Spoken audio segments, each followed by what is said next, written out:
In this deep dive into the story of Jericho, you'll discover how a simple act of faith brought down mighty walls, showcasing the incredible power of obedience to God.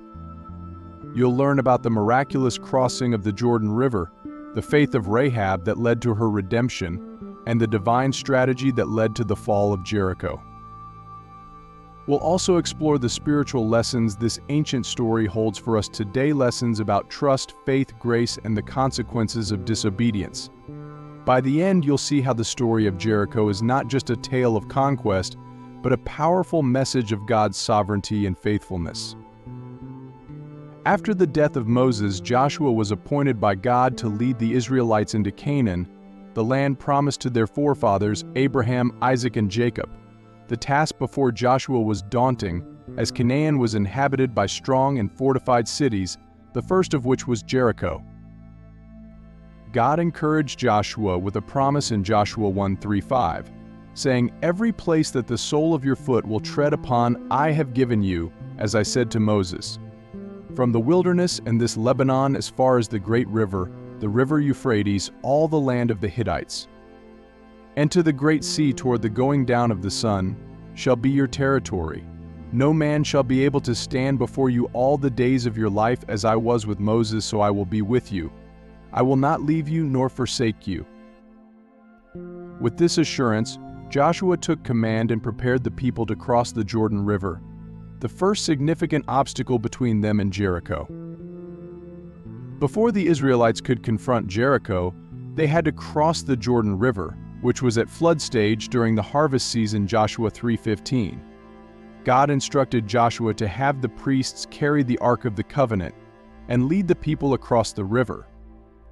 As soon as the priests' feet touched the water's edge, the waters upstream stopped flowing and piled up in a heap, allowing the entire nation of Israel to cross on dry ground, Joshua 3:16-17. This miracle not only demonstrated God's power but also established Joshua as the rightful leader of Israel, just as Moses had led them through the Red Sea. The crossing of the Jordan was a clear sign that God was with Joshua, and it set the stage for the conquest of Jericho. Before attacking Jericho, Joshua sent 2 spies to scout the city, Joshua 2:1. The spies entered Jericho and found shelter in the house of Rahab, a prostitute.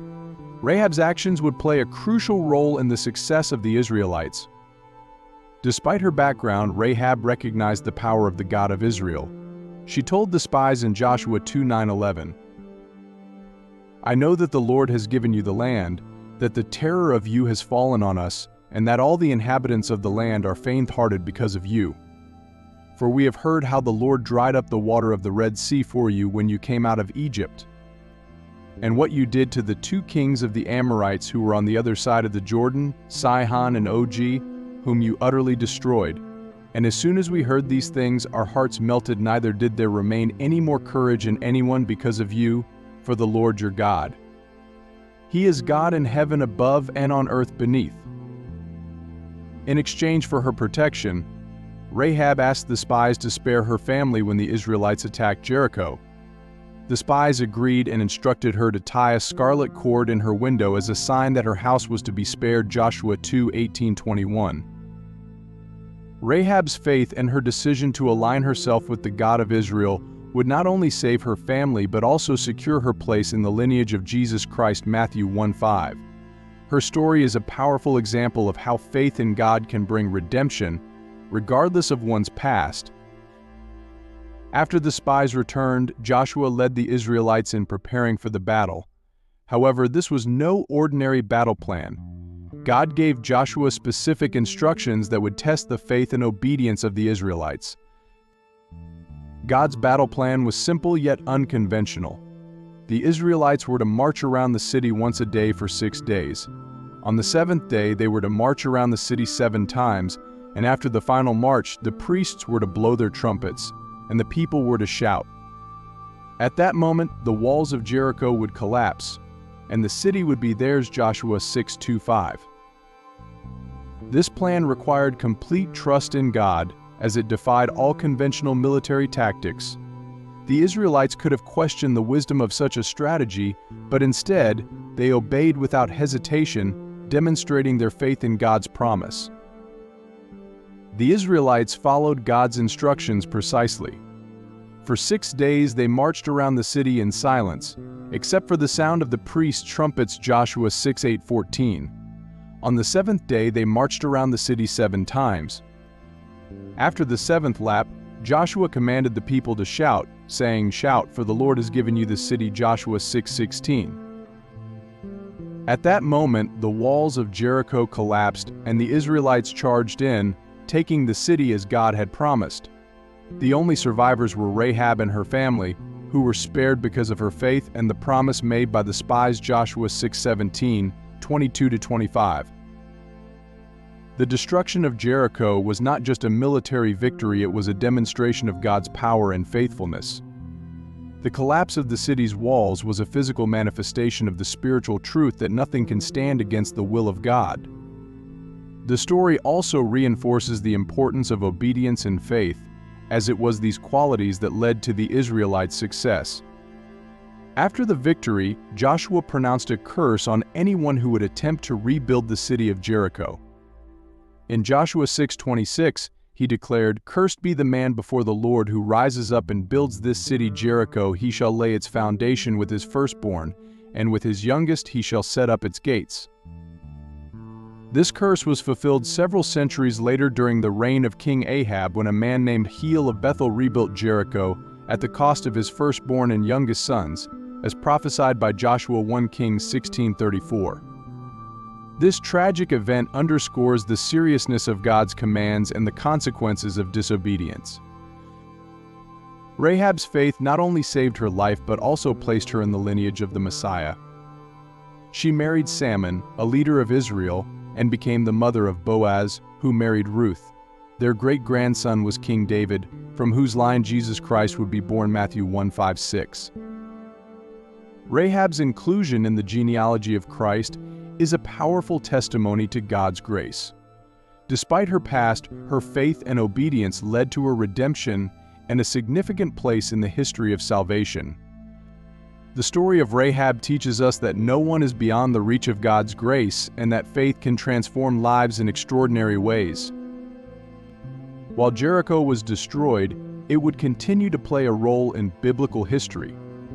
In the New Testament, Jericho is the setting for several important events, including the healing of blind Bartimaeus, Mark 10:46-52, and Jesus' encounter with Zacchaeus, the tax collector, Luke 19:1-10. These stories highlight the continuing importance of Jericho in God's plan. Even though the city was cursed, it became a place where Jesus performed miracles and brought salvation, demonstrating that God can bring redemption and new life, even from places associated with judgment. The story of Jericho is rich with spiritual lessons that are relevant to believers today. Here are a few key takeaways. 1. The power of faith. The fall of Jericho teaches us that faith in God can lead to miraculous outcomes. The Israelites' victory was not due to their military prowess, but because they trusted in God's plan and obeyed His commands.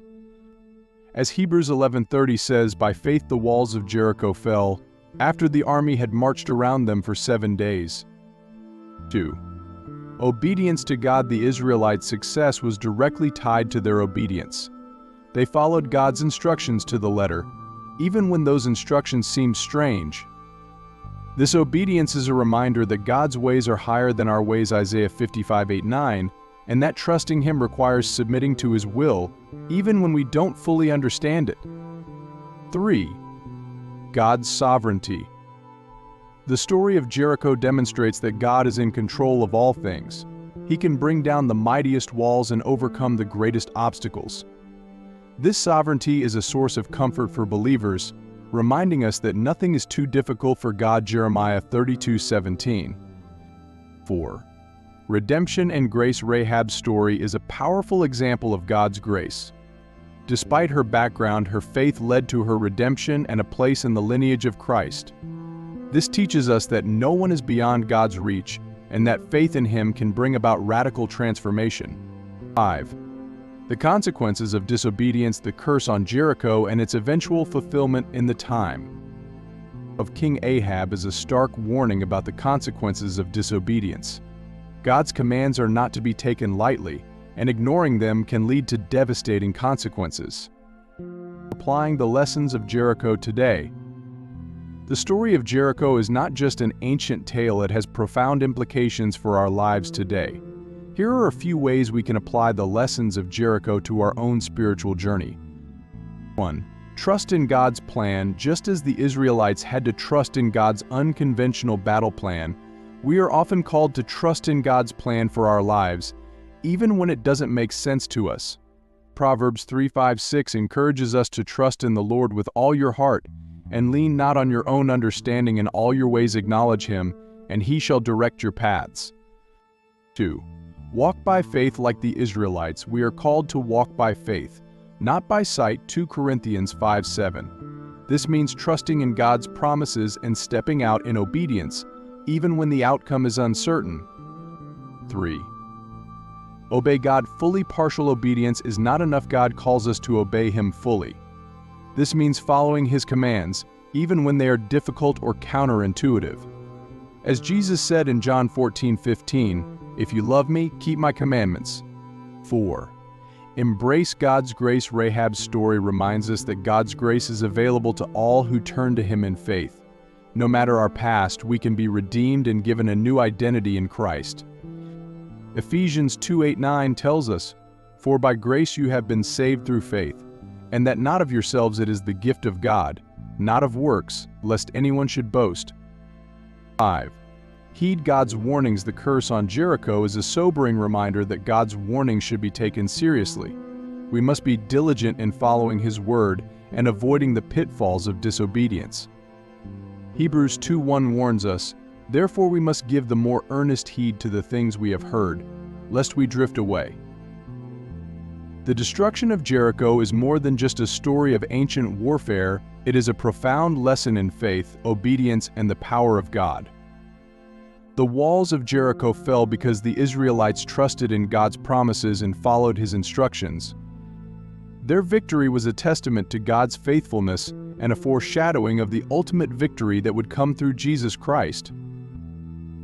As we reflect on the story of Jericho, we are reminded that God is still in the business of bringing down walls in our lives. Whether they are walls of doubt, fear, sin, or unbelief, God has the power to overcome them. Our part is to trust Him, obey His word, and walk in faith, knowing that He is with us and will never leave us nor forsake us. May the story of Jericho inspire us to live lives of faith and obedience, confident in the knowledge that with God, all things are possible.